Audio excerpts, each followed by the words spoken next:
Anne, para a gente falar um pouco a respeito de mitos e verdade, já caminhando para o final, eu acho que ficou claro a situação do mitos da carne. Porque o Uhum. grande problema quando chega no consultório é carne ou açúcar, não é? É. Então vamos Pão do deixar para falar do açúcar. açúcar no fim. Eu posso comer carne? Isso ficou claro, né? Eu acho Isso. que deve comer carne, não é? O símbolo da nutrição é equilíbrio, né? Então, assim, não é restrição, e sim qualidade. E tentar achar o equilíbrio nessa Sim. alimentação. Tem que ter proteína, e sempre uma proteína de alto valor biológico, e deixar a carne, sim, 1, 2 vezes na semana, a carne vermelha, e o resto, peixe, frango, ovos, consumir, sim, diariamente. Muito bem. E Eu- todas as refeições. Agora vamos falar um pouco, acho que, do principal mito, né? Que é o açúcar. Como que você enxerga o açúcar, assim, de maneira geral? Eu vou só te falar onde teve a origem disso. Uhum. Existe nesse livro que está atrás de você, eu acho que dá até para ver aí, né, Gabriel, na filmagem. Tem um livro que está bem atrás. Pega esse livro aí, Anne. Está Qual bem que é? atrás de você. Pode pegar esse de cima. Esse livro aqui, pessoal, corta para o meio aqui. É um livro bem antigo. E nesse livro, que é o Anticâncer, do David Servan Schreiber, ele é um médico que foi diagnosticado com câncer e ele fez um monte de estudo depois. E ele põe aqui, ele foi procurar os estudos no que a alimentação podia ajudar ele. E nesse livro ele fala bastante do açúcar. Eu penso que esse livro já não acha mais para Tá comprar, vendo? mas é um livro muito legal, por isso que eu até deixo aí no nosso cenário. Acho que é um livro bem interessante mesmo, que marca bastante quando a gente lê. E a origem dessa situação do açúcar, para a gente falar diretamente, foi o seguinte: a PET-CT, e ele até explica nesse livro, a PET-CT, que é aquele exame que a gente faz, que todo mundo fala na PET-scan, Uhum. a PET-CT é feita da seguinte maneira: tem lá uma molécula de glicose, que é açúcar, e dentro da molécula de glicose vai o 18-FDG, que é o flúor radioativo. E aí ela vira uma outra molécula, que é a 18-fluoroxiglicose, que chama 18-FDG. E aí eles injetam no organismo da pessoa esse material, que é um material radioativo, porque tem uma molécula de flúor radioativo. E aí as células que estivessem reproduzindo muito rapidamente, a gente sabe que a mitocôndria, que é a usina de energia, ela precisa Uhum. do açúcar para ter energia e se reproduzir. E as células que estão se reproduzindo rapidamente, que em especial células do câncer se reproduzem rapidamente, ela pega o flúor radioativo e ela capta bastante. Então, daí vem essa situação tá captando muito açúcar com glicose lá. Então, daí, talvez, ao meu ver, teve origem essa situação do açúcar como um causador do câncer, tá certo? Uhum. Então, eu queria que você falasse, isso aqui é a história da medicina, viu, gente, que eu acabei de falar aqui, mas eu queria que você falasse a sua visão a respeito do açúcar, mito e verdade, se causa ou não câncer. É, tem pessoas que falam assim, tem algum alimento que causa câncer e tem algum alimento que cura câncer, que eles querem alguma coisa que cura também. Eu vejo que não tem uma coisa isoladamente, é um conjunto de fatores. Todo mundo coloca muito açúcar. Sim, o açúcar está direcionado. Sim, ele alimenta as células cancerígenas.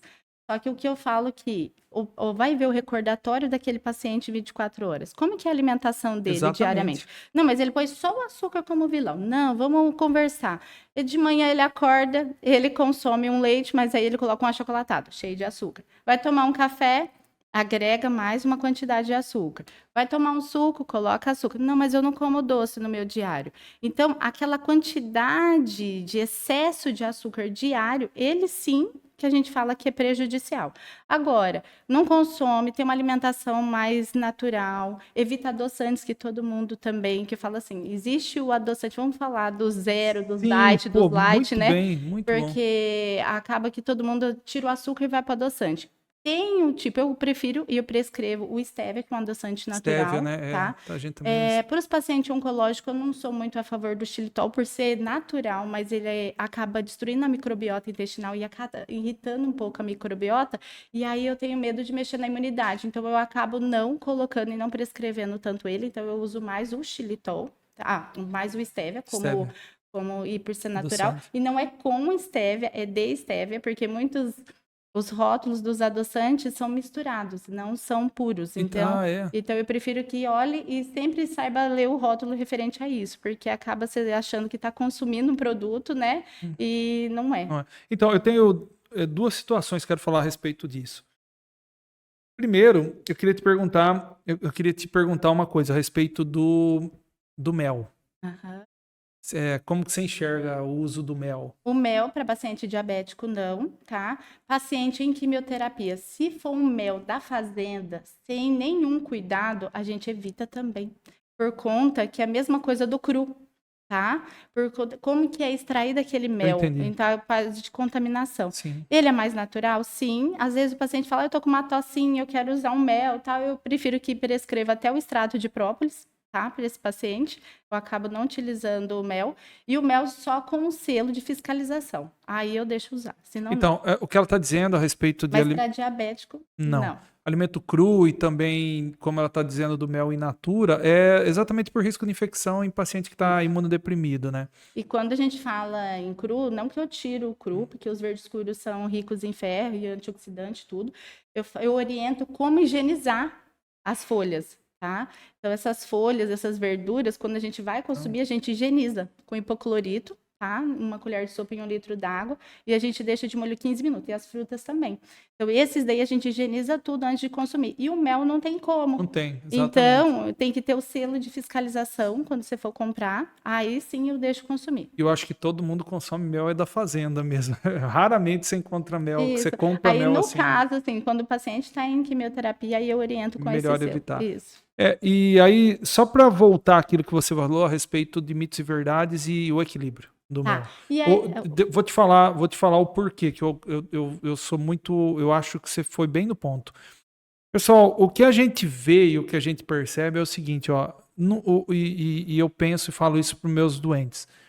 Não é aquele pedacinho de chocolate quadradinho depois do almoço que vai te causar câncer. O grande problema é que as pessoas sentam na nossa frente e falam que toma 2 litros de Coca-Cola por dia. Que senta para comer um sonho de valsa e come um saco. Isso é muito errado. isso. Se não é assim, se você mantiver equilíbrio, isso aqui não vai. Um pedacinho Aquele doce de chocolate. da casa da avó, aquele um dia que você vai consumir uma refeição permitida, tudo bem. Agora, o uso do dia do lixo, ou o dia que você chuta o balde e acaba consumindo e excedendo as quantidades, isso sim é maléfico. Tanto você pode perceber, o organismo nem aceita, dá diarreia, né? Dá náusea, Isso. então a pessoa não passa bem. Então é o que a gente fala. Mas então, qual que é a primeira coisa quando um paciente já começa a fazer uma alimentação saudável e consome um tipo de alimento com muita gordura e muito açúcar, o que ele fica tem? nauseado. Ele passa mal. Eu Porque o corpo fica desintoxicado Fica e mesmo. entrando no processo inflamatório que ele entra com esse tipo de alimento, ele passa mal. eu tenho um grande problema mesmo na ingesta de muita carne, também de gordura, porque eu passo muito mal depois. Meu organismo não aceita muito. Mas é exatamente por isso, porque você não come numa grande quantidade, entendeu? Isso. Então, Porque teu foi corpo bem. tá limpo. Teoricamente tá acostumado. Você A acaba, gente nunca. você acaba fazendo uma microbiota melhor. Sim, Então, verdade. quando ele entra em contato com um alimento inflamatório muito alto, ele acaba que é expelido de qualquer forma. Então, a gente acaba tendo diarreia.